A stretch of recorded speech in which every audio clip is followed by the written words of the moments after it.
Olá a todos, sejam muito bem-vindos a mais um episódio do Talkboards. Hoje, com o episódio Além do Tumor, Exercício, Obesidade e Câncer, na prática clínica.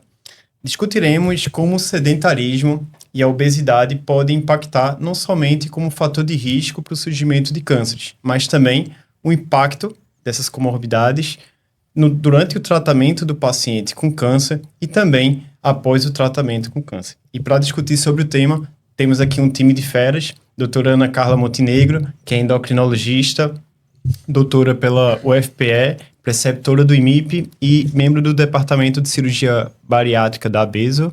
Boa noite. Muito bem-vinda, Ana. Obrigada pelo convite, Nildevando. É um desafio aqui a gente discutir, né? Assim, a gente vai, nosso objetivo aqui é tentar colocar as coisas, as atualidades de uma maneira simples, né? E que a gente consiga, de fato, acrescentar para quem estiver assistindo. Bom, o tema é um tema bem interessante e eu acho que cabe muito bem nesse ano, né? Que é exatamente a discussão de como a obesidade ela pode impactar do ponto de vista de saúde. E aqui a gente vai conversar essa relação com relação ao câncer especificamente. Porque a gente começou o ano discutindo como é que a gente deveria diagnosticar a obesidade. E esse foi o grande mote, né, das discussões dos congressos que vieram ao longo do ano. Então, até então, a gente estava confortável de dizer que a obesidade era um fator de risco para muitas outras doenças e que as doenças estariam relacionadas e a gente poderia mensurar essa associação através de uma ferramenta simples, que seria o IMC. E aí, no começo do ano, a gente tem uma publicação que coloca em xeque se IMC seria suficiente para a gente dar esse diagnóstico, que é exatamente a relação do excesso de adiposidade, ou seja, esse adipócito em excesso e esse adipócito doente com relação às doenças associadas. E aí, a primeira discussão é o que a gente deveria fazer para identificar a caracterização dessa distribuição do excesso de adiposidade. E foi isso que a publicação tentou demonstrar. Então, colocando em xeque o IMC e acrescentando a necessidade de a gente incluir medidas antropométricas no diagnóstico. E aí, essa relação que a gente teria que identificar através de medidas antropométricas, identificaria indivíduos que não necessariamente tivessem um IMC mais elevado, mas que tivessem uma distribuição, principalmente a nível abdominal e a nível visceral, com relação às doenças. E quando a gente fala em câncer, né, essa relação do adipócito doente, o adipócito que está numa localização pior, tem tudo a ver. Então, quando a gente tenta fazer a associação da obesidade com relação ao câncer, há 3 pontos principais, né? Que seria inflamação crônica, que seria hiperinsulinemia e seria a questão hormonal, né? A questão do excesso hormonal. E a localização do adipócito faz toda a diferença. Então, se você pode ter, não necessariamente uma quantidade tão grande de adipócito, mas se ele estiver localizado a nível visceral, você vai ter esses 3 mecanismos de uma forma mais intensificada. E aí você identificaria, né, esses indivíduos com relação a esse novo diagnóstico da obesidade com um risco maior, por exemplo, de desenvolver câncer. Então, eu acho que essa discussão tem tudo a ver, né, com o tema que nos foi proposto para essa conversa de hoje. Então, a nova forma de identificar um paciente de risco para as doenças oncológicas, baseadas no risco do ponto de vista de obesidade, passa necessariamente por essa melhor caracterização, por essa melhor configuração antropométrica, que vai conseguir identificar esse adipócito mais doente, esse adipócito que teria relação maior com a ocorrência das doenças oncológicas. Perfeito. Teremos muito pano para manga de discussão hoje. Tenho aqui ao meu lado também Diogo Figueiredo, meu amigo pessoal, fez clínica médica comigo na Federal e atualmente fez medicina esportiva pela USP e atualmente trabalha como médico do esporte na Palmeiras e no Hospital Albert Einstein. E é um prazer enorme ter você aqui conosco, Diogo. Cara, um grande prazer. Primeiro, boa noite para todo mundo. Então, hoje a gente vai falar de temas bem interessantes, né? Eu já apresentei, inclusive, sobre isso num simpósio, né, de onco, né, que é a importância do exercício físico para o tratamento, o acompanhamento e prevenção das doenças oncológicas, né? E acho que vai ter muita coisa para a gente falar aqui sobre exercício físico, que é uma coisa que a gente na medicina, eu falo até por experiência própria. Quando eu estava na faculdade, quando eu estava na residência de clínica, por exemplo, a gente sabia a importância do exercício físico, né? mas às vezes a gente não sabia como prescrever, como orientar. A gente só sabia falar assim, poxa, faça exercício físico, mas às vezes a forma como a gente poderia fazer isso e orientar para o paciente ficava um pouco ainda solta, né? Mas a gente vai falar um pouco disso também hoje. Perfeito. Dados americanos mostram que na população americana, mostram que cerca de 18% dos tumores têm relação com obesidade, com sedentarismo e com dietas desregradas, digamos assim. Então, é uma questão extremamente pertinente. Isso corresponde a cerca de 300 mil novos casos de câncer relacionados a essas complicações.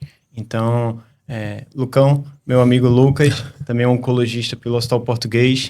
O que é que você acha aí? Não, esse tema é fundamental para a gente discutir. Eu acho que a oncologia anda de mão dada assim, com o estudo da obesidade, atividade física, e como o Diogo bem falou, é algo que, por mais que a gente estude, ainda na prática a gente sabe pouco fazer. A gente faz pouco, ou não faz tão bem, não faz da melhor forma possível, né? Acaba ficando algo de fato muito etéreo, muito subjetivo. Ó, pratique atividade física, respeite pai e mãe, vote e não roube. Fica um negócio meio assim, né? E a gente não sabe de fato como prescrever isso e, enfim... Eu acho que essa discussão é super válida pra gente, médico, é super válida pro paciente, para você que esteja assistindo. É uma discussão que a gente deveria ter muito mais, tanto com o paciente como entre profissionais de saúde. Diogo, eu acho que a realização de exercício físico e estímulo para tal é muito relacionado por questões estéticas. E, na verdade, no nosso consultório, a gente tem notado o real impacto que o exercício físico tem trazido para não só em sensação de bem-estar, e agora com estudos mostrando desfechos oncológicos positivos em pacientes que fazem. E além disso, diversas medicações acabam impactando, por exemplo, causando fadiga. Cerca de 70% dos tratamentos com câncer causam fadiga nos pacientes. Então, quando vem um paciente com câncer para você, tem algumas orientações particulares, o que você considera? Como é essa sua abordagem com esses pacientes? Esse é um tema bem importante, porque acho que a maioria das objeções trazidas em consulta de pacientes com doenças oncológicas é a fadiga. É o principal sintoma, né? E eles ficam, poxa, será que o exercício não vai atrapalhar isso? Porque se eu já estou fadigado por conta da própria doença e do tratamento, então como é que vai ser quando eu começar a fazer exercício? Elas vão ficar pior? Então, o que é que a gente precisa abordar? Primeiro, que o exercício ele precisa ser um pouco ajustado. Eu não posso passar o mesmo exercício para a pessoa que tem fadiga e a pessoa que não tem fadiga. Então, o que é que muda na prática? Imagina que eu vá orientar exercício de musculação, tá? A nossa função é dizer quantas vezes ela vai poder fazer por semana, qual a intensidade, qual o tempo. Então, a gente divide em FIT, que é frequência, intensidade, tempo e tipo. Então, frequência. A frequência ideal para quem tem fadiga, quem tem um sintoma da fadiga, é de pelo menos 1 a 2 vezes por semana. Para pessoas sem fadiga, a gente pode ir para 2 a 3 vezes, ou seja, já diminuiu um pouco a frequência, porque eu não vou expor tanto ela a um exercício que vai gerar fadiga. E outra coisa eu não posso colocar uma intensidade alta, porque quanto maior a intensidade para esse paciente, maior a chance dele ter fadiga e começar a ter objeções de, poxa, eu não estou gostando, não quero mais ir e tudo mais. Então a gente coloca aí um percentual porque assim, uma das formas da gente prescrever intensidade na musculação é o percentual da repetição máxima. A repetição máxima é a quantidade, a intensidade que eu consigo colocar de carga para aguentar fazer no máximo uma repetição. E aí os profissionais de educação física, eles se orientam com isso. Então, por exemplo, para hipertrofia, fica em torno de 75% de uma repetição máxima. Já para pacientes oncológicos com fadiga, a gente tenta começar com 30%, ou seja, é uma carga bem mais baixa. A gente foca mais, às vezes, em um pouco mais de repetição e menos carga. Então, às vezes a gente não vai fazer 3 séries, por exemplo, não vai fazer 4 séries no exercício, vai fazer 1 série só. Então, é um exercício bem mais moderado para leve. E para quê? Para que ele comece a se adaptar, ele comece a criar uma sinalização positiva para ele de que aquele exercício não está gerando mais fadiga. Então, é meio que você vai começando aos poucos. Começa com a intensidade mais baixa, com a frequência mais baixa, com um tempo mais curto de exercício, e aí você vai alinhando. O ideal é que seja acompanhado com algum profissional de saúde, né, de educação física, porque ele vai avaliando e vai acompanhando como é que está essa progressão. Mas esse é um dos fatores. O aeróbico a gente também precisa prescrever. E aí, enfim, tem um tempo que a gente precisa orientar, né, para a população. Fica parecido com a população geral, que é 75 minutos de exercício intenso por semana, que você pode distribuir, ou 150 minutos de exercício moderado. E aí você vai distribuir isso daí ao longo da semana. Além da frequência, intensidade, tempo e tipo, eu preciso entender como é que eu vou evoluir ao longo das semanas, que é o volume e a progressão. Eu não posso também, na outra semana, querer colocar muita carga. Preciso ir progredindo aos poucos. A progressão precisa estar em torno de 10% aí. Intensidade, de tempo, enfim. Você vai meio que organizando isso. Aí você pensa, poxa, Diogo, mas será se é para eu prescrever o exercício que ele vai fazer? Não. Aí é o profissional da educação física. O que a gente vai prescrever você vai 2 vezes por tantos minutos, exercícios multiarticulares. Então você vai meio que colocando isso por escrito mesmo. E entrega como se fosse uma receita de um remédio. Você entrega para o paciente, até para ele poder passar para o profissional de educação física. Mesmo que ele não tenha um personal, mas que seja um profissional da academia que dê uma olhada nisso, né? E uma coisa que eu gosto muito de fazer é ter o contato direto com o personal. Então, pego o telefone dele, ligo, oriento como o paciente está. Se tem alguma contraindicação, poxa, será que tem uma bolsa de colostomia? Será que tem alguma coisa que eu preciso ter cuidado com valsalva? Enfim, cada paciente vai ter uma coisa particular que eu vou ter que meio que organizar com o treinador dele. Mas é isso, não adianta só dizer assim, ó, você vai fazer exercício e vai lá. Não, tem que falar quanto que ele pode fazer, quanto é que está liberado, até para não piorar essa queixa que é bem comum. E é o que a gente mais faz, né? A gente indica dessa forma bem aberta. Sim. Como o Nildevando falou, fadiga é o sintoma mais comum do ambulatório, principalmente para quem faz uro-oncologia em pacientes que estão em uso de ADT, de deprivação de testosterona. 100% dos pacientes vão ter fadiga, inclusive pelo próprio tratamento. E é quase um contrassenso, né?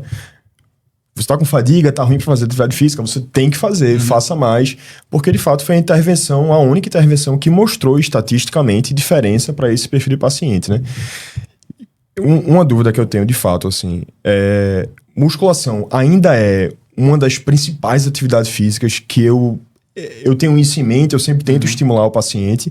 A gente tem uma resistência muito grande dos pacientes a fazerem musculação.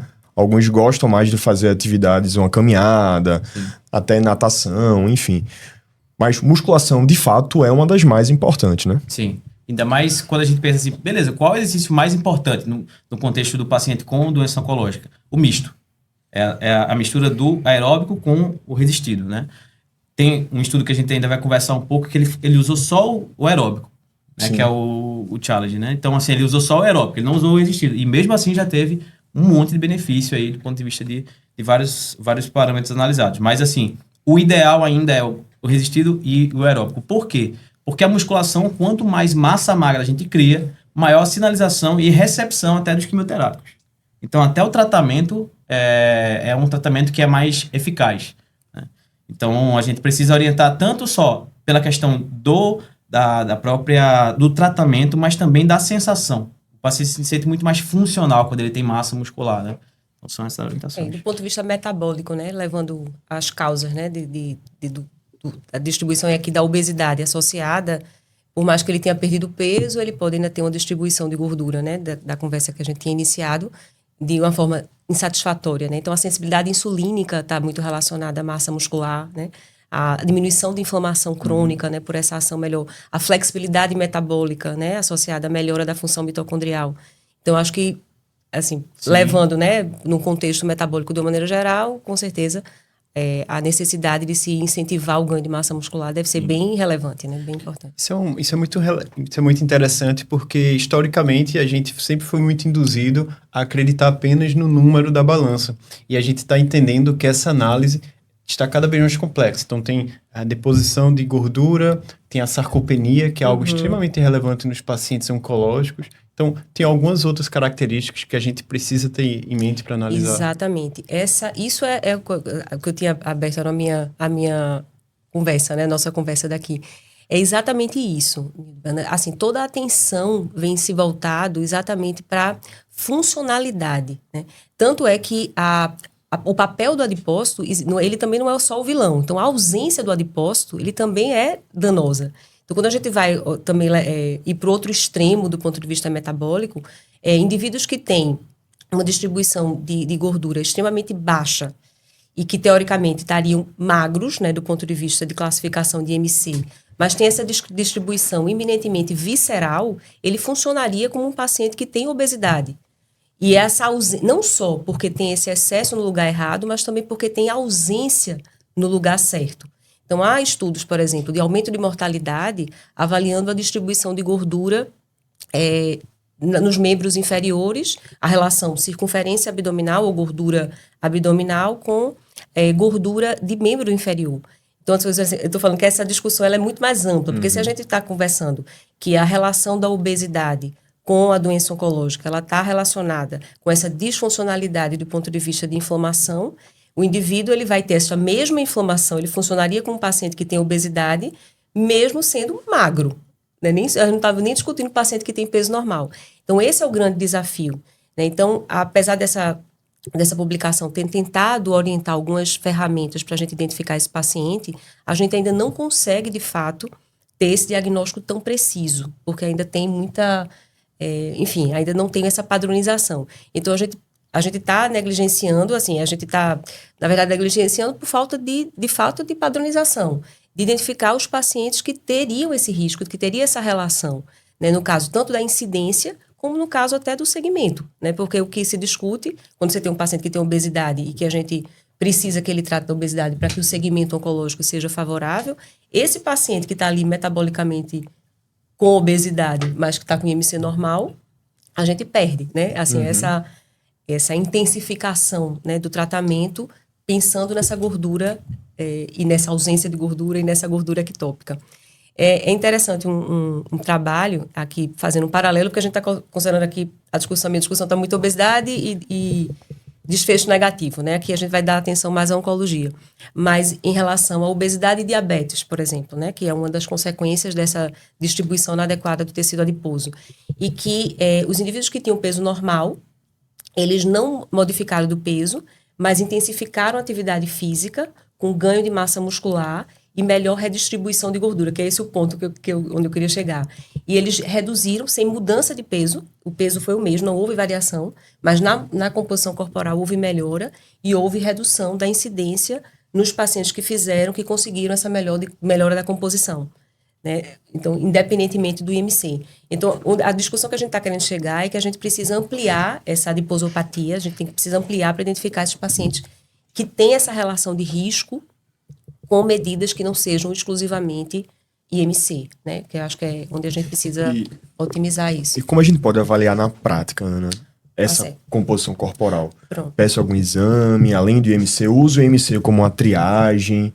Como é que eu devo fazer isso? Veja, do ponto de vista epidemiológico, o IMC ainda é uma boa ferramenta, né? Então, o IMC, que é muito extremo, então a partir de 35, a partir de 40, por exemplo, essa publicação a partir de 40 já seria suficiente para você identificar esse excesso de adiposidade. Mas o que eles colocam seriam as medidas antropométricas. Uma medida que tem uma boa relação, pelo menos nas grandes coortes de segmento de mortalidade, é a circunferência abdominal altura. Então, se a circunferência abdominal sob a altura for maior do que 0,5, ou seja, mais do que 50% que sua altura, ele é um melhor preditor, por exemplo, do que a circunferência abdominal exclusiva, que também é uma outra, né, bem conhecida e bem familiarizada. Mas a circunferência abdominal quadril também é uma outra relação. Então, há essas várias medidas antropométricas que você poderia dispor e as medidas de avaliação de composição corporal, que aí eu acho que Diego vai conversar também mais, que tem as suas limitações. A gente tem a densitometria, né, de avaliação de composição corporal, que tem um grande entrave, ele é uma boa ferramenta, na verdade, para uso ambulatorial. Pelo menos o nosso guideline, ele coloca como padrão ouro, a gente sabe que não é o melhor para distinguir mioesteatose, né? Tem a tomografia, né, que a gente vai até conversar um pouquinho, que a gente teria disponibilidade maior no paciente oncológico, mas na prática de um paciente... na prática clínica, você não vai solicitar, né, para você tentar diferenciar a miosteatose, ou seja, a gordura intramuscular, mas a gente teria uma boa ideia, né, da composição corporal através da densitometria de avaliação de composição corporal e a bioimpedância, né, que há várias marcas, né, que a gente sabe que há aparelhos que são mais precisos e outros não, mas que também ter disponibilidade. Então, ele utiliza essas ferramentas, né? A composição corporal através dessas duas ferramentas e as medidas antropométricas. A grande questão é que ainda não há uma padronização. Então, nessa própria publicação, que é um documento extremamente extenso, né, que foram várias sociedades, eles não conseguem definir esses parâmetros nessas ferramentas. Ou seja, seria 30%, a gente ia considerar excessivo para a mulher, né, no caso 27% ou 30% para a mulher, para homem, 26, 27, eu posso até acrescentar mais. a gente não tem ainda isso padronizado, né? Então, no caso, a gente teria que analisar, talvez, essas ferramentas todas para tentar ter vamos dizer, uma visão mais ampla e complementar com a parte metabólica. Então, se você vir que um paciente ele está com 30% e tem um triglicerídeo mais elevado, um pré-diabetes, né, uma alteração das transaminases, na ultrassonografia já uma esteatose hepática moderada, que já surgiram um MACLD. Então, você juntando isso tudo, você conseguiria ter uma visão melhor do que pura e simplesmente dizer, você tem um IMC de 24, tá tudo bem. Você só tem um pré-diabetezinho e IMC de 24, tá tudo legal, não preciso me preocupar. Não. Tem aqui, vamos ver como é que tá essa circunferência abdominal, né? Vamos fazer uma avaliação de composição corporal.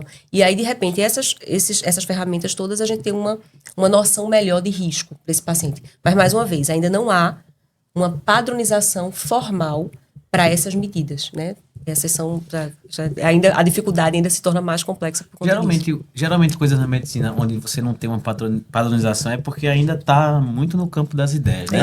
Mas verdade. tudo na medicina, né? Tem 10 classificações, não tem nenhuma que é a melhor. Isso, perfeito. Perfeito, Ana. Acredito que especificamente sobre a obesidade, a gente tem dados que mostram que o correto combate à obesidade pode reduzir a chance de desenvolvimento de câncer de 10% a 40%, variando entre as fontes. Existem alguns tumores específicos que são mais relacionados à obesidade? Assim, né? Houve, na verdade, aqueles 13 tumores, né, que foram identificados como relacionados diretamente, né, com o mecanismo fisiopatológico associado às alterações, né, fisiopatológicas da obesidade, mas a gente teria, né, câncer de endométrio, câncer de cólon, né? Vocês poderiam até falar melhor isso. O câncer de mama pós-menopausa, né? Que tem aquela história paradoxal em relação a um efeito protetor da obesidade na fase pré-menopáusica, que ainda é uma discussão que ainda não se consegue ter o argumento, mas do ponto de vista estatístico há essa redução.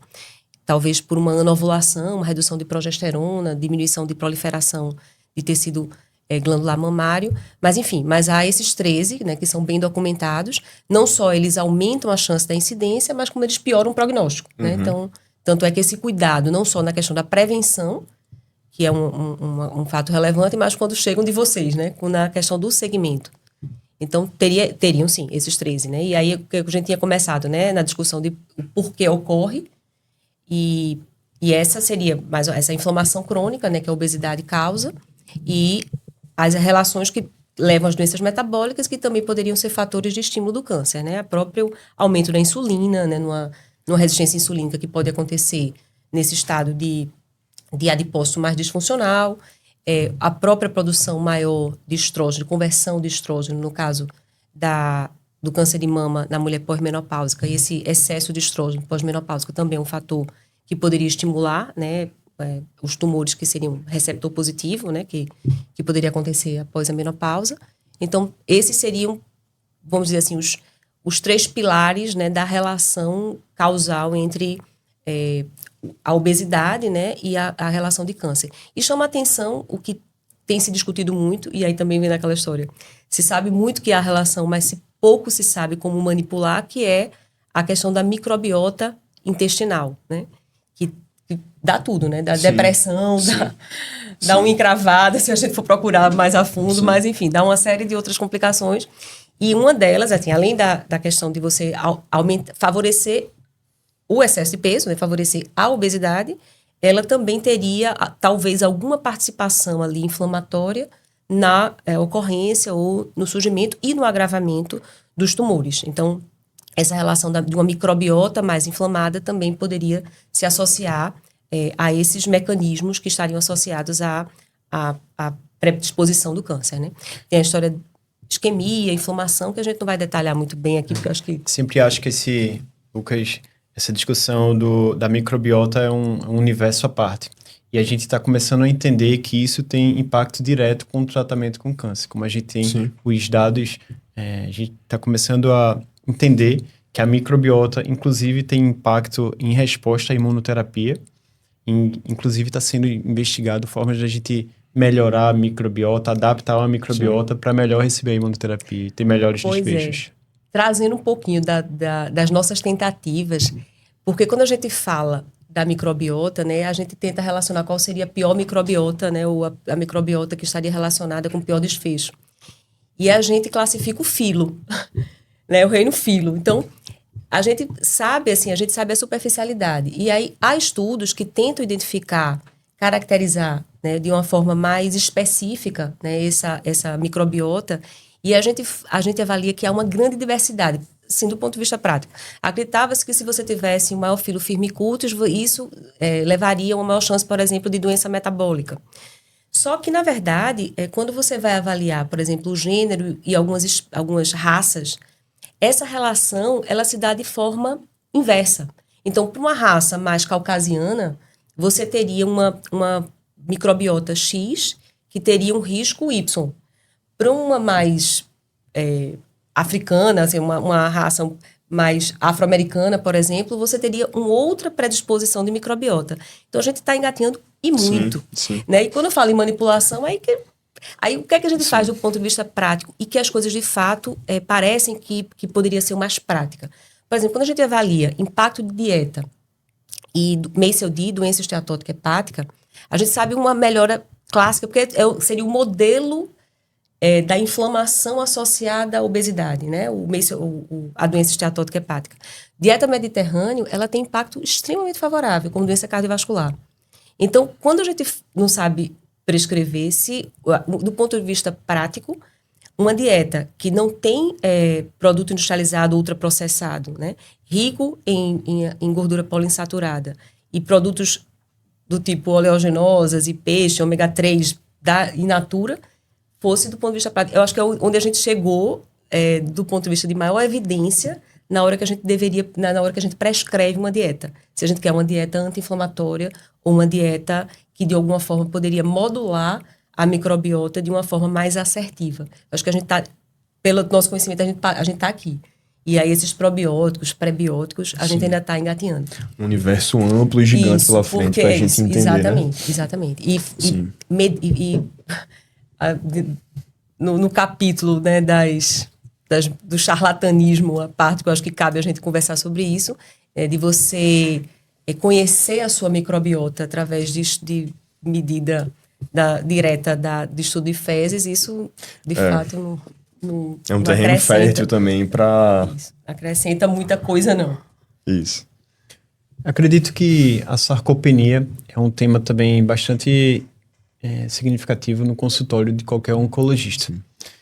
Desde diversas doenças que, entre os sinais e sintomas, está lá a sarcopenia, relacionada à doença, e também relacionada ao tratamento. Então, a gente sabe que existem diversas definições do que é sarcopenia. Você fala um pouco do que o que é que a gente entende, como a gente pode definir melhor a sarcopenia, e Diogo, eu queria entender um pouco qual o papel do médico do esporte para tentar melhorar a sarcopenia e recuperar, que a gente sabe que inclusive tem estudos que relacionam a sarcopenia com melhores desfechos oncológicos, piores resultados de tratamento. Sarcopenia é um termo que vem da oncologia, né? Que a gente sabe que há uma perda fisiológica ali na quantidade muscular, mas o termo, ele agrega essa diminuição da quantidade, né, da massa, à funcionalidade. Então, quando você faz vamos dizer assim, o critério inicial para você definir sarcopenia é uma redução de massa associada a uma disfunção, que pode ser medida através de medidas de força, né, o hand grip, ou de funcionalidade, né, que são os testes de caminhar, stand-up go, então tempo de velocidade de marcha. E aí há os critérios, né, de sarcopenia leve ou de sarcopenia grave, que é quando você associa essa redução de massa com duas disfuncionalidades, ou redução de força ou de funcionalidade, que uma ou outra, né, seria leve, ou as duas você teria uma sarcopenia grave. E aí a gente extrapola, hoje é um tema bem amplificado, assim, porque não faz parte mais do universo da geriatria, né? Cabe exatamente nessas condições em que você vai ter um comprometimento nutricional e uma perda de massa muscular, e inclusive também uma discussão para a obesidade sarcopênica, né? Que é uma outra discussão, e essa atenção exatamente do protagonismo da massa muscular, né? Na questão tanto da sobrevida, né? No caso dos pacientes oncológicos, né? Como da qualidade de vida e resposta metabólica, enfim. E o que é o desafiador, que eu acho que o Diego pode falar, é a quantificação dessa massa muscular, foi o que eu comecei falando um pouquinho do que eu falei em relação às nossas ferramentas. Porque a quantificação, ela passa necessariamente por uma incapacidade dessas ferramentas de conseguir, de fato, medir o que é músculo, né? Que seria exatamente essa quantificação mais precisa. Porque quando a gente mede ali através da DEXA, a gente não está exatamente diferenciando o que é músculo e o que é gordura. Isso seria um primeiro ponto. Mas passando, se a gente associa uma ferramenta de funcionalidade, isso necessariamente seria diminuído na hora do diagnóstico. Mas, por exemplo, em medidas de segmento, né, se o paciente está ganhando ou perdendo, enfim, isso teria essa dificuldade, né? Acho que ainda é um ponto que a gente não consegue quando a gente não tem outras ferramentas. No caso do paciente oncológico, que vocês vão comentar, que eu estava até na nossa discussão prévia ao podcast, que, por exemplo, a tomografia, né, ela se vale para essa distinção, né? Então, há o software que você consegue, de fato, fazer essa distinção. E aí você teria, por exemplo, uma medida muito mais precisa, principalmente se você estiver pensando no acompanhamento no segmento, para saber se, de fato, houve um ganho real ou se não houve ganho real. Que aí é exatamente a distinção que a tomografia faz. Existe aquele ponto ali na coluna que você consegue, de fato, diferenciar o que é gordura e o que é músculo. E aí, num segmento de um possível ganho, se esse paciente for fazer uma tomografia para um outro fim... E vai fazer, né? Que paciente vai fazer, oncológico vai fazer. É o que se faz. Eu dei uma aula, às vezes, para oncologia, que foi bem interessante, que aí você vai revisando as imagens, e até tinha discutido depois da aula com a radiologista, ela disse que é uma coisa relativamente simples. É simples, é um né? software super simples e dá para avaliar. Né? E aí isso seria interessante porque aí você teria uma medida muito mais precisa, né? Então, a particularidade de um paciente que vai ter essa ferramenta por outros motivos, nesse caso do segmento específico da sarcopenia, seria bem interessante. E talvez mais difundido, talvez, não sei, na realidade de vocês, né? Se de fato os oncologistas estão atentos, né, para essa ferramenta que, né, você teria de... Acho que é muito subutilizado, né? Muito, demais. Eu discuti, demais. E depois dessa apresentação foi até ela... Foi uma colega que trabalhava, acho que no português. Ela disse, isso é muito fácil, né? É super simples. De fato, é uma avaliação de software através de uma tomografia, que os nossos pacientes fazem tomografias rotineiras, enfim, vão fazer, né? E já que a gente vai submeter o paciente à tomografia, a gente tem que tentar extrair o máximo de informações daquele exame. Que podem ser positivas. Né? Eu acho que o tema sarcopenia já é muito difundido pelos oncologistas. A gente tem noção, a gente sabe a importância que tem, a gente sabe a evidência de desfechos negativos dos pacientes sarcopênicos. Mas uma coisa que você até começou a falar, a identificação do paciente sarcopênico nem sempre é fácil. É diferente de obesidade, às vezes não é fácil, como você bem falou, sarcopenia ainda é mais difícil. Então a gente não consegue presumir, olhando no exame físico simples, avaliar se o paciente é sarcopênico ou não. Afinal, muitas vezes o paciente pode ter uma obesidade sarcopênica, a gente tem uma dificuldade clínica mesmo no exame físico de avaliar isso. E a gente sabe do desfecho negativo, né? E às vezes um sujeito magrinho, mas é extremamente funcional. Extremamente funcional, exatamente. Sobre, ele é bem magrinho. Mas se você ouvir ele planta bananeira, fica assim... aquela ideia do paciente sarcopênico super magro e do paciente obeso, na prática não é assim, né? A gente vê que não é assim. Então a gente sabe, de fato, do impacto prognóstico negativo do paciente sarcopênico, a gente tem ideia de como investigar, a gente sabe que pode ser visto por tomografia. E, Diogo, a gente consegue... Como é que a gente intervém, assim, de forma prática nesse paciente? Como é que a gente acompanha também, isso eu acho que é importante, né? Como é que a gente vai acompanhar a evolução do paciente? Em quanto tempo eu vou conseguir ver uma diferença naquele paciente que consegue fazer uma adesão importante ao plano terapêutico de atividade física? E, assim, como é feita uma avaliação inicial desse paciente? O inicial, primeiro, é entender o que é que ele já fez de exercício físico na vida. Primeira coisa que a gente pergunta assim, bom, qual é o seu histórico com exercício físico? Ah, nunca fiz nada, sou sedentário, não tenho isso na minha prática. Aí, vamos lá. Os nossos avós, talvez, não tiveram a cultura que hoje a gente tem de exercício físico. Por exemplo, minha avó não teve. Minha avó teve um Alzheimer, bem sério e tudo mais. Tá? Então, ela nunca teve... Ela sempre foi sarcopênica. Até que teve um momento que uma prima minha, que era profissional de educação física, fez exercício com ela. Mas, assim, não era cultural. Então, às vezes tem a questão cultural. Você precisa entender qual é a questão, onde esse paciente está. Mas primeiro entender qual é o histórico. Às vezes o paciente já fez algum exercício físico no passado e gostaria de voltar a fazer. Talvez seja a hora de você trazer de volta esse paciente para o exercício. E a gente precisa avaliar, porque eu só consigo fazer alguma intervenção se eu medir como ele está atualmente. Então ela comentou, teste de preensão, que é o hand grip, é uma das formas, talvez a forma mais estudada do ponto de vista de números. Eu tenho um número do hand grip agora e daqui 8 semanas eu repito para ver como é que foi a evolução, entender a melhora clínica desse paciente, então eu posso usar isso. Como às vezes a gente não tem isso no consultório, o que eu posso fazer de prático? Levantar e sentar da cadeira, algumas vezes você conta o tempo que ele consegue fazer isso, tem uma quantidade, 5 vezes você faz isso. Então tem a ver com força de coxa proximal, que tem tudo a ver com funcionalidade, que é a capacidade de você ter equilíbrio, de você se levantar sozinho. Então, os 2 braços aqui no peito, ela vai levantando e baixando. Então, vai fazendo esse movimento e você vê se ela tem uma funcionalidade adequada ou não. Isso, então você coloca aquele tempo lá. Outra coisa é uma caminhada de 3 metros, ela vai e volta. Você vê quanto tempo que ela faz isso.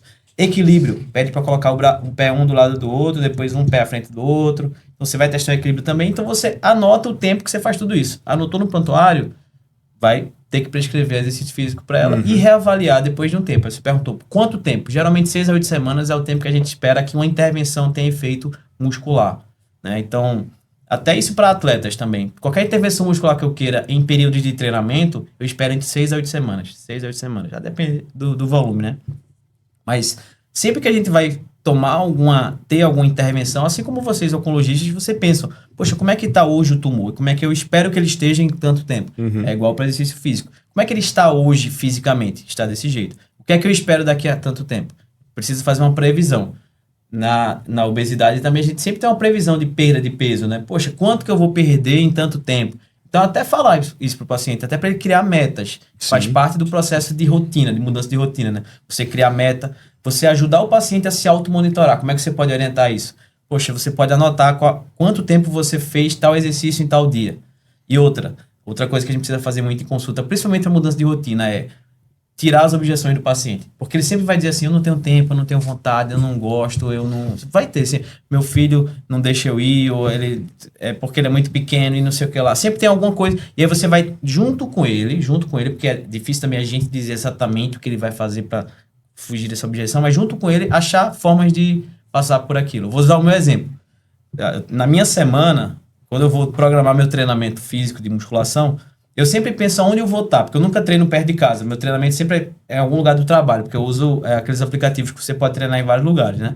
Então eu sempre penso onde é que eu vou estar. Aí eu já preparo a mala no dia antes, ou sei lá, cedinho, com toda a roupa que eu vou levar, a toalha, porque eu tomo banho, aí volto pro trabalho. Ou seja, é toda uma organização para eu não falhar. Porque é muito fácil você estar no trabalho cansado, não sei se eu vou hoje. Então você já tem que meio que orientar o paciente, é como ele vai fazer toda essa gestão, para que isso não aconteça, dele ter as objeções. E vai acontecer dele não conseguir manter, às vezes. Que tem a fase da pré-contemplação, contemplação, ação, manutenção. Então, às vezes vai ter a fase da recaída. Você tem que falar para o paciente que vai existir esse momento, mas que você está junto dele para estar lá e... Não, vamos pensar em outra alternativa, outro exercício que você goste mais, enfim. Então, é deixar tudo isso meio que anotado mesmo. Eu faço um plano, entrego isso tudo por escrito para ele. E aí, na próxima consulta, eu vou reavaliar. Diogo, quando a gente fala em sarcopenia, então existe exercícios específicos que tem mais validação para a gente conduzir na sarcopenia? Musculação, qual seria? O que é mais difundido em estudos é a musculação ainda. Assim, não teve, que eu saiba, um estudo que comparou o crossfit, ou a musculação, a calistenia, que são as formas de treinamento resistido que existem. Mas, a princípio, é a musculação básica mesmo.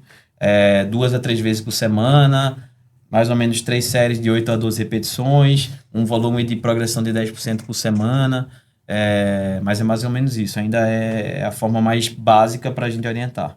Curiosidade que eu tenho é que a gente sabe que a importância do médico do esporte, tanto para diagnosticar, para acompanhar, para orientar quanto ao exercício físico. Mas está no escopo também do médico do esporte fazer alguma medida de intervenção medicamentosa para esses pacientes? Você fala em qual sentido de... Sarcopenia. De sarcopenia. Não existem ainda estudos que mostraram, assim, por exemplo, o uso de medicações para ganho de massa muscular, testosterona, não sei. Não existem medicações, né, que você consiga, não, isso daqui eu vou passar e vai dar um... Porque assim, ainda existe muito desfechos negativos dessas medicações e que não passam... a longo prazo, né? Não passam do que seria de positivo, né? Você pode até... Tem, exatamente. Nos pacientes sarcopênicos, aqueles, assim, pacientes consumidos de UTI, né, onde você, naqueles casos muito extremos... Ventilação mecânica, que você tem uma perda exatamente da musculatura acessória. Aí alguns estudos com testosterona, né, com anabolizante. Se tentou os SERMs, mas que... Os SARMs, na verdade, não os SERMs do estrógeno. Os SARMs, que também são extremamente perigosos, inclusive proscrito, mas do ponto de vista de medicamento, nada. Nesses casos específicos, em pacientes que estão internados, pacientes críticos, aí nesse sentido de você, como se fosse uma medida extrema, né? Em que você, de fato, você precisa de alguma reserva para que aquele paciente tenha a possibilidade de ter algum tipo de prognóstico. Mas passa muito na questão de suplemento, né? E a dieta para o paciente com sarcopenia, ela é mais hiperproteica do que para outros pacientes, entendeu? Adultos jovens. Por exemplo, o range de proteína ali que a gente deseja é entre 1,6 a 2,2 gramas por quilo. Em pacientes sarcopênicos, idosos, a gente pode até passar um pouco disso, né? Então, é muita proteína que ele vai ter que ingerir ali. Suplementação, às vezes, porque você não vai conseguir só com a dieta, mas aí você vai ver se vai ser necessário ou não o suplemento. Mas boa parte das vezes é importante. Whey protein, enfim, aí você vai... A creatina também, né? Creatina para paciente. Isso é uma pergunta bem comum em consultório, né? Doutor, posso tomar creatina? Posso tomar whey? Eu acho super bem-vindo para contexto... Fala um pouco da creatina, Diogo. É seguro usar creatina? Tem um mito de que pode causar lesão renal. Tem alguns pacientes que você tem mais cautela em prescrever a creatina. Fala um pouco da creatina. A creatina é um suplemento que ela gera no nosso músculo, acrescenta ao músculo mais fósforo que a creatina, ou seja, é uma forma para a gente entregar mais ATP. Então, a gente ajuda na ressíntese de ATP, ou seja, é um suplemento ergogênico, ou seja, ele melhora a força, melhora a energia, né? E hoje é o suplemento mais estudado que existe e super seguro, né? Quando que ele não foi muito bem estudado? Em pacientes com doença renal crônica, estágio 3, 4, e aí não se sabe ainda a dose segura para esses pacientes. Mas pacientes que não tenham doenças renais em si, ainda mais estágios avançados assim, não tem contraindicação do uso. E para o paciente idoso é super bem-vindo, tá? A creatina, a dose é de 3 a 5 gramas por dia e é tomado diariamente, porque ela vai meio que acumulando no corpo. Não é uma coisa, por exemplo, você tomou a creatina agora e ela vai fazer efeito hoje, no treino de hoje. Não, ela vai sendo acumulada e você vai usando no treino para te dar mais força. O que é que ela dá de força, mais ou menos assim? Então, você vai fazer um exercício que seriam 8 repetições, ela te dá mais uma repetição, mais 2 repetições. Então, isso no contexto de volume semanal, você vai aumentando a quantidade de repetições, aumentando o volume, você aumenta hipertrofia e força. Ou seja, também usar creatina e não fazer atividade física não tem sentido algum. Exato. Tem alguns estudos da melhora de cognição, e aí outra discussão. Mais especificamente para ganho de massa. Precisa outra pergunta que é sempre recorrente, junto com a creatina, é a avaliação do whey protein. Então, para essa população de pacientes idosos, pacientes em tratamento sarcopênicos, então tem papel para o whey protein. Sei que existem alguns efeitos colaterais que às vezes são um pouco inquietantes para essa população, sintomas gastrointestinais. Fala um pouco do whey protein. O whey é muito bem-vindo, principalmente paciente que... e aí você vai ter que entender qual é o contexto dele intestinal. Porque o que vai guiar se você vai usar um tipo ou outro é isso. Então, se o paciente tem uma doença inflamatória intestinal, tem alguma doença oncológica que precisou retirar uma parte do intestino, você vai priorizar o whey protein mais hidrolisado, tá? Porque a absorção vai ser mais rápida. O whey protein hidrolisado é a proteína já meio que semi-digerida, né? Então, a absorção é mais fácil. Se o paciente tem uma intolerância à lactose entre o concentrado e o isolado, eu vou preferir o isolado, porque tem mais lactose no concentrado.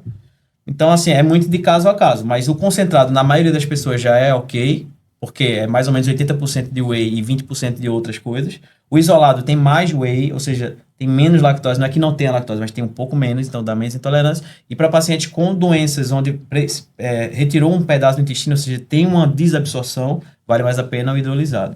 Só que é bem mais caro também. Sim. Perfeito.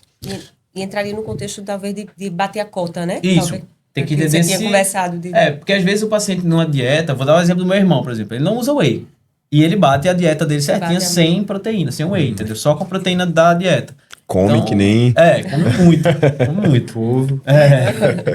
Então, Diogão, assim, falando já, puxando um pouco sobre essa importância da adesão e da dificuldade que é o paciente, de fato, aderir a um tratamento. A gente teve esse ano uma publicação que, de fato, eu acho que foi, se não a mais importante da oncologia, foi, sem sombra de dúvida, uma das mais importantes, que foi o Challenge Trial, que foi publicado na ASCO, foi apresentado na ASCO desse ano, já tem a publicação dele também. No New England. Basicamente, todos os artigos hoje em dia são publicados na mesma hora que são apresentados, né? E esse foi dessa forma, e foi um estudo de fato. A gente já tinha vários estudos que mostravam a importância da atividade física em pacientes oncológicos, mas eu acho que a gente não tinha ainda um estudo tão bem desenhado e tão bem estruturado para mostrar esse benefício, não só o benefício clínico de forma geral, de qualidade de vida, enfim, mas um desfecho duro que a gente chama, que nós oncologistas buscamos tanto, né? Sobrevida global, sobrevida livre de doença, enfim. A gente passa o nosso dia a dia buscando esses endpoints. E esse estudo foi dessa forma. Um estudo propôs um tratamento e um acompanhamento de atividade física, não só de atividade física, mas de acompanhamento comportamental também, em pacientes que tinham passado de câncer de cólon, que já inclusive fizeram quimioterapia adjuvante. Foi um estudo fase 3 que dividiu esse grupo, acho que 450 pacientes para um lado e para o outro. Fazia o que a gente faz na prática, né? Orientava-se e entregava até panfleto, ó, faça atividade física, é muito importante. E o outro não, de fato fazia algo estruturado, né? Durante 3 anos, esses pacientes foram acompanhados tanto de atividade física organizada, como acompanhamento comportamental, que para mim isso é muito importante. Durante os 3 anos foi feito isso, e a gente viu de fato um ganho, tanto de sobrevida global, como de sobrevida livre de doença oncológica, né? Então, foi um estudo muito importante por N motivos. Eu acho que tem várias coisas que a gente pode discutir sobre ele.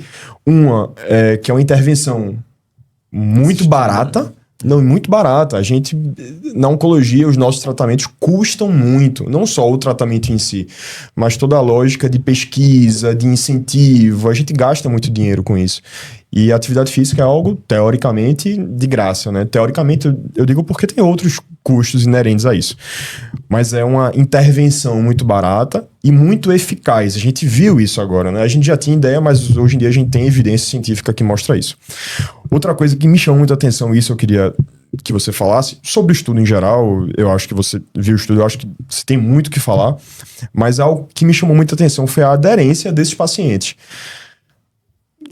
Mais de 80% dos pacientes nos 6 primeiros meses estavam lá, regrados, tanto da parte comportamental como na parte de atividade física, mas ao fim dos 3 anos, só 44% dos pacientes continuavam com a adesão.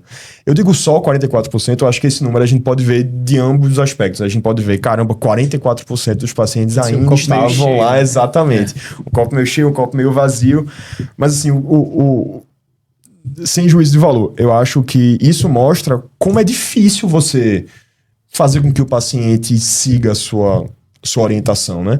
E que, de fato, prescrevendo, nem isso a gente faz, né? Uma orientação é muito pouco. O paciente não vai mudar os hábitos. Talvez ele mude 1 semana, 2 semanas, mas como você bem falou, a vida se coloca na frente, os problemas do dia a dia, e é muito difícil. Se pra gente é difícil, para um paciente que tá fazendo um tratamento ou que fez um tratamento, talvez seja ainda mais difícil. E é isso, assim, o que é que você achou desse estudo? Se esse estudo impactou você? E quais são as ferramentas que a gente poderia, de fato, usar para fazer com que o paciente seguisse? Eu achei o estudo fenomenal pelo fato de que, assim, tudo que a gente tinha de exercício físico e oncologia era muito observacional. Sim. E agora a gente tem um ensaio clínico, né? Randomizado, 55 países, enfim, exatamente. Centros, né? Enfim, principalmente Canadá e Austrália, se eu não me engano. Isso. E um N muito grande e por um tempo muito longo. Sim. Né? Porque assim, quando a gente fala de exercício físico, aquilo não adianta só eu fazer uma coisa de semanas ou de poucos meses. Eu preciso acompanhar. E aquilo, eles focaram muito na questão da rotina, que é uma coisa que eu faço uma autocrítica minha de que na faculdade eu nunca aprendi a orientar mudança de rotina. Eu não falo não só de exercício físico, mas, por exemplo, talvez eu tenha aprendido um pouco sobre cessação de tabagismo. né? Mudar isso e tal, mas porque era específico da pneu, do tabagismo. Mas para outras coisas é muito difícil você mudar a rotina de alguém. E até o tabagismo, eu acho que foi algo que foi necessário muito tempo para criar essa ciência, né? Então, antigamente a gente falava, ó, pare de fumar, pare de fumar. Exato. Hoje em dia a gente sabe que tem todo um protocolo que auxilia nessa interrupção, né? E aí o estudo ele trouxe isso, a importância não só da prescrição do exercício físico, mas de mudança de rotina.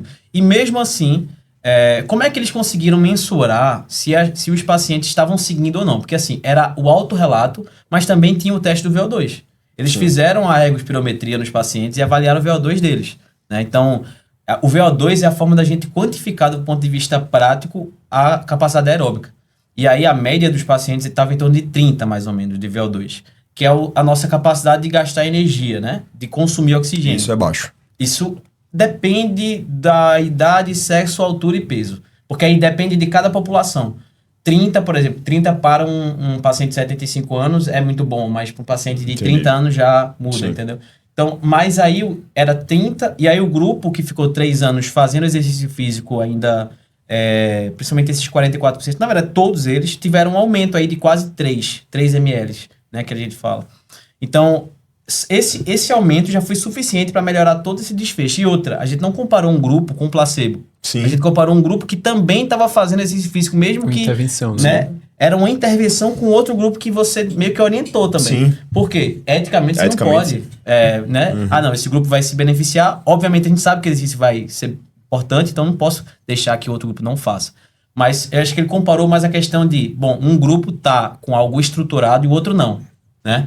E aí a gente viu uma diferença enorme. É capaz do outro grupo também ter tido benefício. Eu acho que sim também. Até porque aumentou também o VO2 do outro grupo. Até o grupo que não estava estruturado, aumentou em 1,7 mais ou menos, mas teve uma melhora. Um dos parâmetros que o estudo trouxe foi o conceito de MET. Sim, que não é muito familiarizado para nós que não somos da área. Fala um pouco de como é essa avaliação.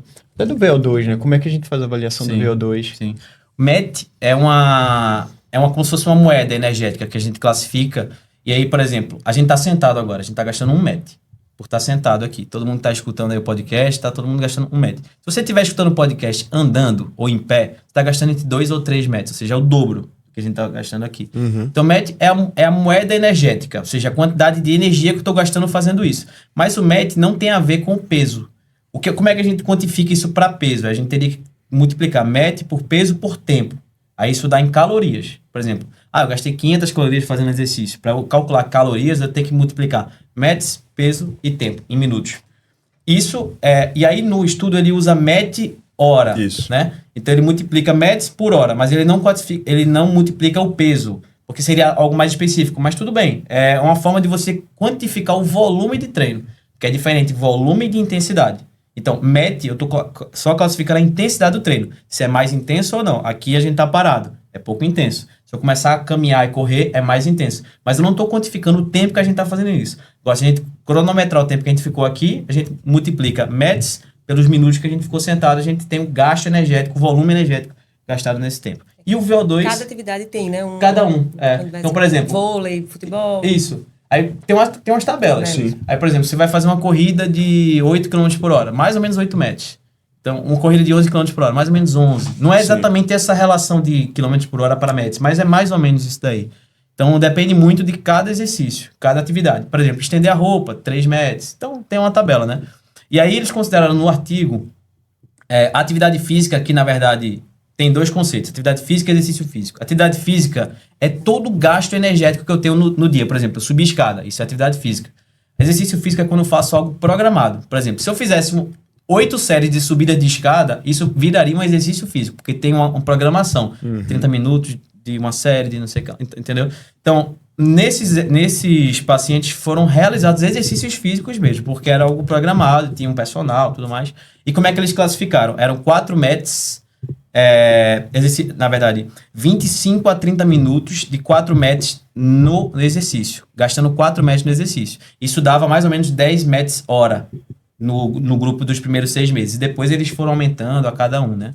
Mas basicamente 4 METs por exercício por mais ou menos 25 a 30 minutos. Aliás, 50 minutos a 1 hora. Né? Então, isso 3 a 4 vezes por semana. E aí eles foram aumentando ali, cada grupo foi tentando aumentar até, enfim, progredindo a 10% por semana, mas eles tiveram uma melhora substancial, assim, em várias outras coisas, porque eles também calcularam SP36, se eu não me engano, Sim. que é uma classificação SF, né? SF Qualidade de vida, né? de qualidade de vida, então de funcionalidade. Então, além da questão de VO2, que melhorou, eles também tiveram percepção a também. percepção de funcionalidade muito... Sim. E um estudo fantástico de fase 3, que foi absolutamente positivo, Sim. a gente considera.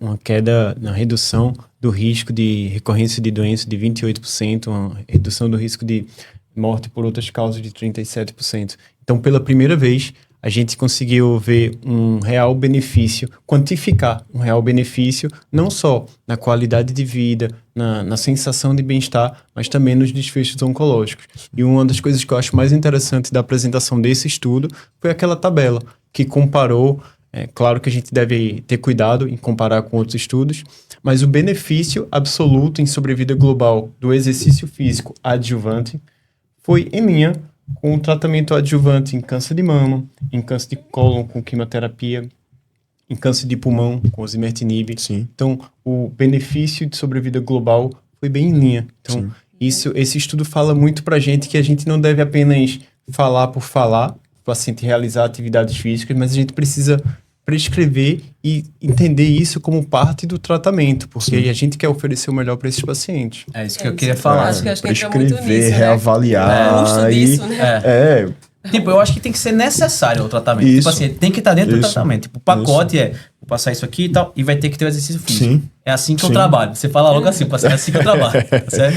Porque, cara, é muita diferença. E assim, Devane, não sei a tua opinião, mas a gente consegue extrapolar isso para outros tumores na nossa prática clínica, para tudo, E né? a gente percebe A isso. gente percebe isso. E tem pacientes com câncer de pâncreas metastático que conseguem fazer um programa de atividades físicas e a gente nota essa diferença. Sim. Né? Um ponto que eu queria trazer para a discussão, a gente falou do impacto do exercício e da obesidade como fator de risco para o surgimento de câncer, e a gente está falando agora para pacientes que já têm câncer e que estão em tratamento. Cada vez mais tem vários pacientes que têm um tratamento crônico do câncer, tratamento muito duradouro, e eu acredito que cada vez mais esses pacientes estão chegando no consultório do endócrino, seja pela obesidade, mas também pelas toxicidades endócrinas relacionadas ao tratamento. Como tem sido sua experiência com paciente oncológico na prática? A demanda maior, eu acho que o perfil de paciente que mais chega, vamos dizer assim, que eu teria maior demanda, seria o paciente que tem obesidade, né, e aqueles tumores que estão bem relacionados, assim, estão mais frequentemente relacionados. Eu diria um perfil muito frequente seria o câncer de mama em mulheres pós-menopausa, né, que a gente vem encaminhado, né, para a gente fazer alguma estratégia de tratamento. A gente até pouco tempo, a gente não tinha estratégias medicamentosas eficazes, então pacientes que tinham obesidade grau 2 ou grau 3, a gente recebia para indicação, por exemplo, de realização de cirurgia bariátrica, e a gente já tem, por exemplo, alguns estudos mais robustos, né, no impacto da cirurgia bariátrica nem em pacientes oncológicos que têm obesidade, cujos tumores têm relação, né, de tanto na incidência como no prognóstico, com relação à mortalidade, né? Então, cirurgia bariátrica, a gente tinha isso já mais robusto, mas hoje a gente já tem uma realidade que é diferente, que é a possibilidade do tratamento medicamentoso. Então, num primeiro momento, a gente ainda tinha, assim, a gente já tinha o know-how, já um conhecimento mais consolidado da eficácia dessas medicações com relação ao tratamento da obesidade, mas com relação ao paciente oncológico ainda existia ainda uma certa dúvida com relação à segurança, né, vamos dizer assim, da utilização dessas medicações. Que ainda não, eu acho que não é um assunto que se encerrou, né, mas eu acho que a gente tem agora um respaldo, vamos dizer assim, um pouquinho mais consolidado, um pouquinho mais robusto da segurança, especificamente agora dos análises do GLP-1, a semaglutida, que é a mais estudada, no tratamento nesses pacientes. Então, a gente já tem algumas publicações de segurança, a gente tem alguma meta-análise com estudos observacionais, que ainda tem um pouquinho de, vamos dizer assim, de não tanta robustez, né, porque se trata de estudos observacionais, mas mostrando não só a segurança, como redução de incidência, né, de câncer, no caso de tratamentos que não teve, né, de pacientes que não eram pacientes oncológicos previamente, e nos pacientes oncológicos também segurança, né, em relação a mortalidade ou não a ocorrência de recidiva. Então, hoje a gente já tem um pouquinho mais, né, de segurança e sabendo, de fato, que são medicações que são muito efetivas no tratamento da obesidade e que a gente sabe que claramente está associado a um pior desfecho. Então, a prática mesmo, acho que talvez seriam esses pacientes, se a gente tiver que especificar um tipo oncológico, câncer de mama é o mais frequente. Até porque, eu não sei se eu estou falando alguma coisa que não seja muito realidade, mas talvez seja aquele paciente que ainda persiste com um excesso de peso, ainda persiste com muita obesidade, mesmo se submetendo aos tratamentos quimioterápicos, enfim. A ideia, por exemplo, paciente de cólon, eles geralmente perdem mais peso. Sim, né? sim. Então, talvez esse fenótipo de obesidade nesse paciente oncológico, nesse paciente que já se submeteu, já se tratou, e que o colega quer que, de fato, a gente faça alguma intervenção para que esse desfecho, né, para que esse segmento seja mais seguro, talvez o câncer de mama seja ao nosso dia a dia. É interessante você comentar isso, Ana, porque, pelo menos no meu consultório, queria ouvir tua opinião também, Lucas, cada vez mais tem chegado pacientes trazendo a demanda de utilizar os análogos de GLP-1, uma medicação que está sendo muito discutida na literatura hoje. A gente vai nos congressos americano, europeu, brasileiro, cada vez mais tem sido pauta recorrente nos congressos. No teu consultório também tem chegado esses pacientes? Eu acho que essa medicação não tem nem sido só discutido no meio científico, né? É uma medicação que já extrapolou muito, então popular, todo né? mundo fala sobre as canetinhas emagrecedoras. Conversa entre população em geral. E tem chegado, não só no hospital particular, mas no hospital público. No SUS, eu recebi uma paciente recentemente com essa demanda, uma paciente de fato obesa em tratamento para um câncer de bexiga, e me perguntou se poderia usar. Ela não perguntou se eu iria prescrever, mas perguntou se poderia usar. Então eu acho que é um tema que a gente precisa estudar mais, a gente precisa se apropriar desse conhecimento, mas que de fato eu não me sinto nem um pouco à vontade de prescrever isso. Eu também não, eu sempre encaminho, cara. Eu acho que é uma medicação nova, uma medicação da endócrino, de todo mundo, sabe? Que lida com isso. Eu queria saber, já chegou para você também da endócrino? Sim, só fazendo um retrospecto, né, dessa relação, né, do GLP-1 com o risco, né, de doença oncológica. Então, os estudos preliminares, os estudos ainda de fase 1, de fase 2, né, identificou a relação, né, dos análogos com câncer medular de tireoide. Sim. E aí, isso tinha sido no estudo fase 1, e ainda em cobaia, mas só que essa informação, ela persistia, né, e inclusive ficou em bula, né, de que essa possível relação do aumento da incidência de carcinoma, especificamente de medular da tireoide, e, no caso, se houvesse algum histórico de familiar, de neoplasia endócrina múltipla ou de carcinoma medular da tireoide, que não deveria, que seria proscrito. Essa relação nunca se confirmou de fato, porque em relação aos humanos. E aí, o que se viu nesses estudos preliminares é que havia uma densidade de receptor diferente dos cobaias do que de receptor de GLP-1 diferente do humano. Só que isso foi um assunto que encerrou, mas só que como era uma medicação nova e como era uma droga que poderia estimular a insulina, a liberação, não a liberação, mas a ação da insulina, esse efeito de otimização da insulina, será que não teria algum efeito insulina-like, hormônio de crescimento, enfim, que poderia de alguma forma estar associado com o surgimento ou piora do prognóstico? E aí sempre houve essa preocupação e essa vigilância. E aí houve uma grande publicação quando avaliou, por exemplo, essa relação com câncer de tireoide de maneira geral, né? Tanto o medular como os carcinomas diferenciados. E nesse estudo observacional se mostrou um aumento na incidência de diagnóstico desse tipo, de qualquer tipo de câncer de tireoide e os análogos de GLP-1. E aí, a partir de então, começou a se rediscutir essa relação do GLP-1 com a possibilidade do aumento da incidência.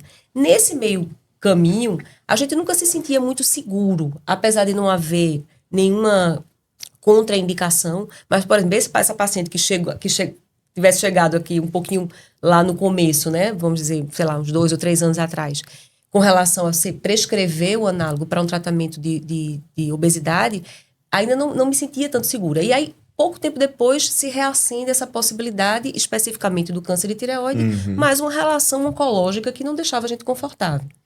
E aí houve, então, essa tentativa de se fazer essas relações, né? E aí, recentemente, houve um estudo mais robusto, né, que são observacionais, que mostra essa segurança. E aí, já com o tempo, né, de utilização, onde você tem um apanhado de uma população maior, né, no caso de avaliação, que mostrando não só essa segurança, como uma possibilidade de redução de incidência, né? E aí, não só da relação do prognóstico, mas relação de incidência. Então, hoje, se você colocar na balança, diante do que a gente já tem do ponto de vista de publicação, e o que a gente sabe da associação da obesidade com esses desfechos, eu me sinto segura de prescrever, certo? Eu acho que, de fato, a gente já está num ambiente que, se a gente puder botar na balança, o benefício do tratamento da obesidade, diante do que eu já sei dessa relação, me faz com que essa prescrição seja mais segura, né? Eu acho que talvez esse seria o termo. E na prática, eu precisaria, hoje em dia, na ciência que a gente tem hoje em dia, fazer um ultrassom de tireoide, fazer algum acompanhamento específico? Não. Até porque essa relação desses tumores, os estudos que diferenciaram, que tentaram identificar especificamente nos diferenciados, não conseguiram mostrar essa associação e não houve aumento de mortalidade. Então, se especula, por exemplo, porque a gente sabe que existe associação de obesidade com câncer papilífero de tireoide, né, dos diferenciados de tireoide. Então, será que esses pacientes eles não tiveram um diagnóstico né, precoce? Porque que estavam no consultório. Né? Isso, né? E que, de fato, por exemplo, vamos lá, especular, né? Até o próprio exame físico ficar facilitado por uma perda de peso em pacientes que tinham histórico de obesidade. Né? Isso é um viés. Esses viés a gente não consegue diferenciar, e aí, como não há aumento de mortalidade, só incidência, e há outros estudos que mostram que essa associação é segura, né? Então, não há recomendação. Então, o que se chega agora, não há recomendação de você fazer uma triagem. Mesmo nos pacientes que já tiveram histórico de carcinoma papilífero, certo? Que não, enfim, até porque a gente sabe que é um prognóstico muito bom e que está ali, critério de cura depois de 5 anos, eu também me sinto segura de fazer o análise. Sim. Então, assim, resumindo, é seguro. É seguro. Mas eu acho que é uma coisa que a gente... É muito importante ressaltar que ainda é uma medicação... que não é um assunto isso, encerrado. não é um assunto encerrado e é uma medicação que deve ser prescrita por profissionais extremamente competentes e que se dedicam a esse estudo, né? Se dedicam, sabem acompanhar o paciente. Qual o momento? Qual o momento de começar, exatamente. Os eventos adversos que a medicação, assim como todas as medicações, existem a possibilidade de causar. Então, é uma medicação que deve ser, de fato, levado muito a sério. Isso. E aí, aí a gente falando da tirzepatida, né? O Mounjaro, aí é que a gente não tem segurança mesmo, né? Sim. Né? Porque, óbvio, né? O GIP ali que seria o diferencial, né? Porque a gente pega muito dos estudos da SEMA, né? Que seria o GLP-1, né? Então, para quem não está familiarizado, né? O Mounjaro, que é a tirzepatida, nada mais é do que o GLP-1 mais uma outra incretina, que é o GIP. Que teria uma ação mais específica ali no tecido adiposo. Mas, enfim, teoricamente, ela só traria coisa boa, porque ela otimiza a qualidade do tecido adiposo, diminui a inflamação, enfim. Mas a gente sabe que em medicina, em ciência, a gente não pode extrapolar o que é teórico para o que de fato é de desfecho, né? A gente precisaria, de fato, medicina baseada em evidência para mostrar essa segurança. Mas, a princípio, seria uma medicação extremamente segura, porque a gente teria o que a gente já conheceu do GLP-1, uma que, de fato, só poderia trazer coisa benéfica. Mas não é uma droga segura, porque a gente não tem isso demonstrado de segmento clínico, né? De segmento de estudo. Então, acho que não faria tirzepatida. Perfeito. Eu acho que, para encerrar, a discussão está muito boa. A gente passaria 2 horas conversando sobre isso aqui, mas a Sauleira já está puxando minha orelha ali. Então, eu acredito que nós, como médicos, historicamente, nós falhamos muito em tentar convencer o paciente a seguir bons hábitos saudáveis, mudança de estilo de vida.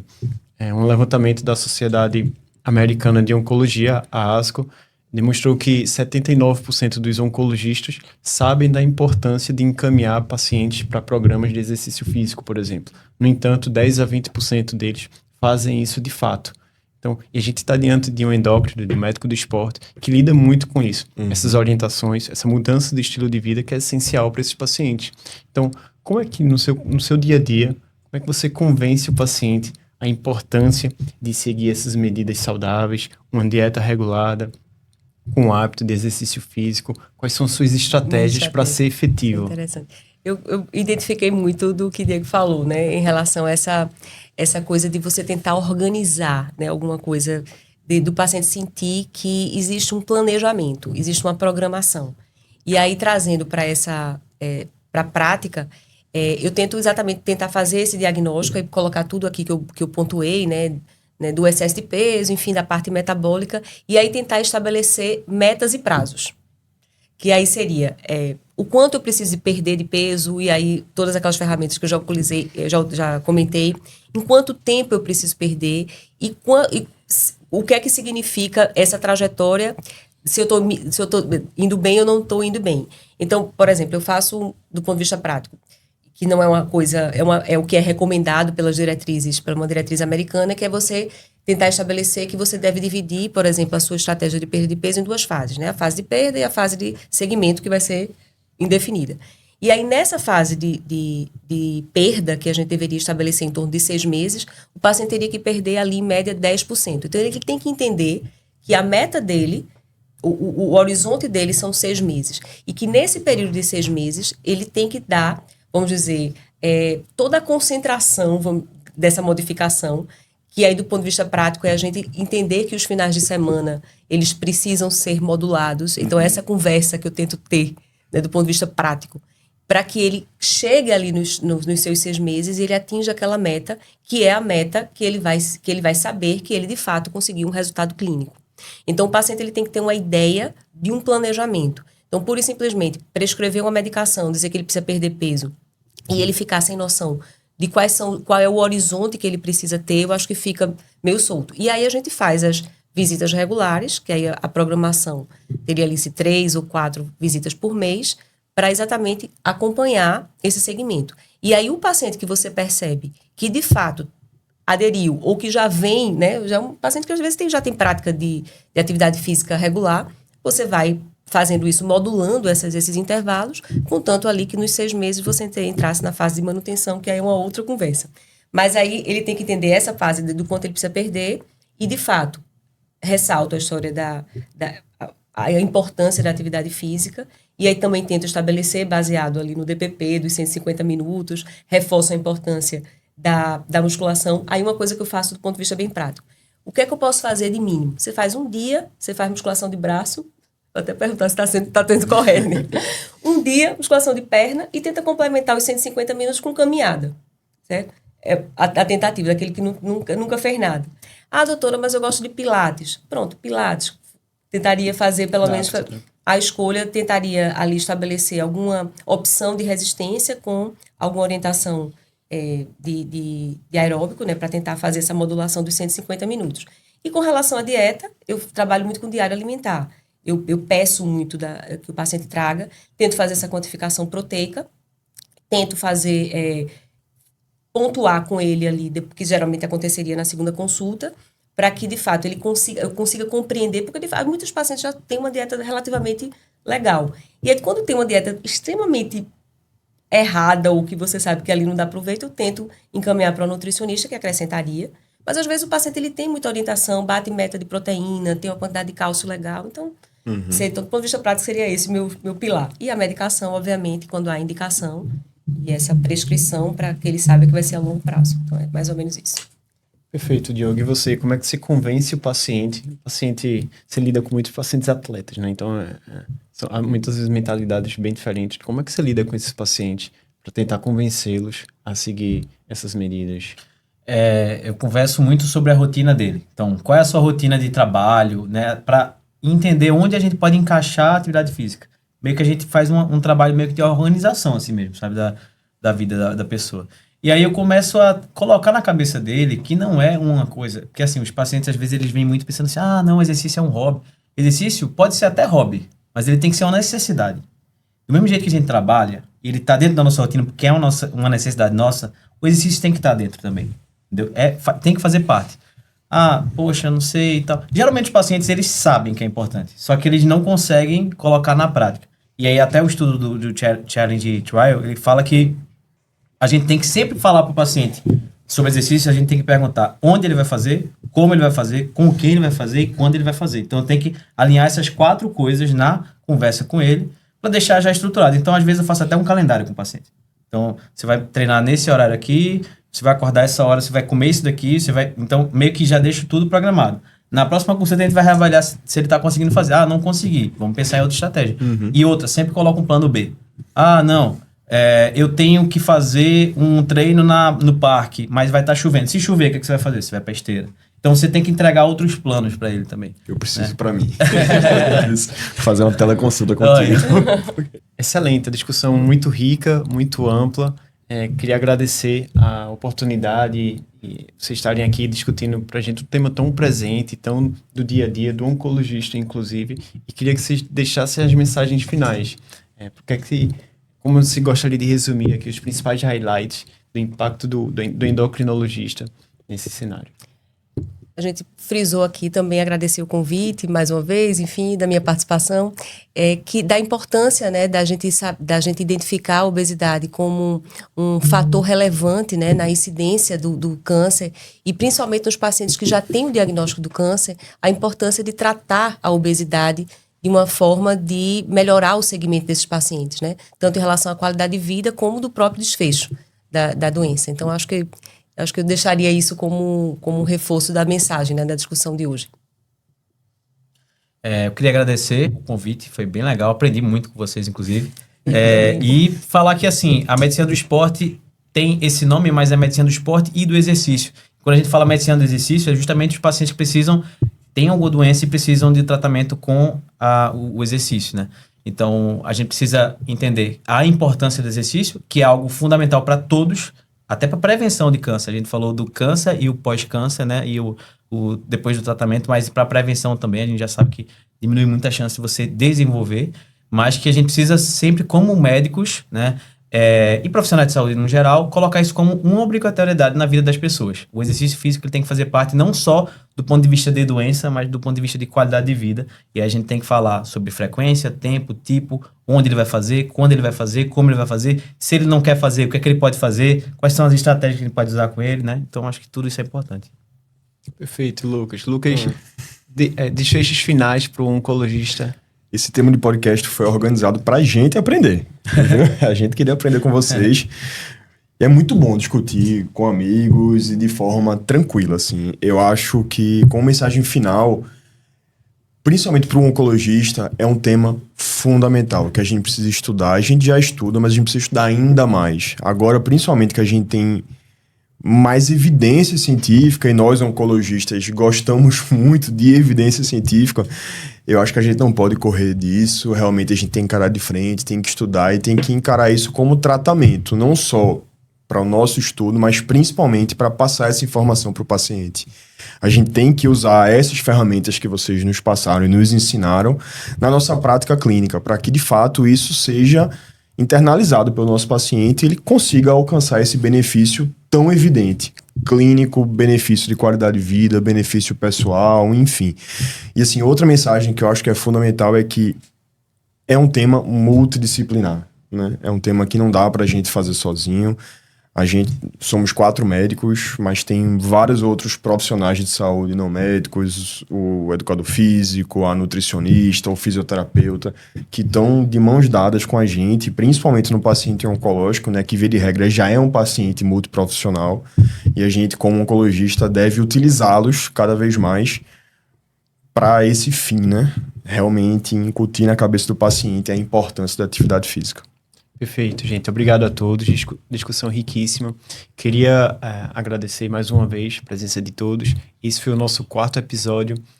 Além do tumor, obesidade, exercício físico e câncer na prática clínica. Eu espero que vocês tenham gostado e fique aí o convite para os próximos episódios. Até mais.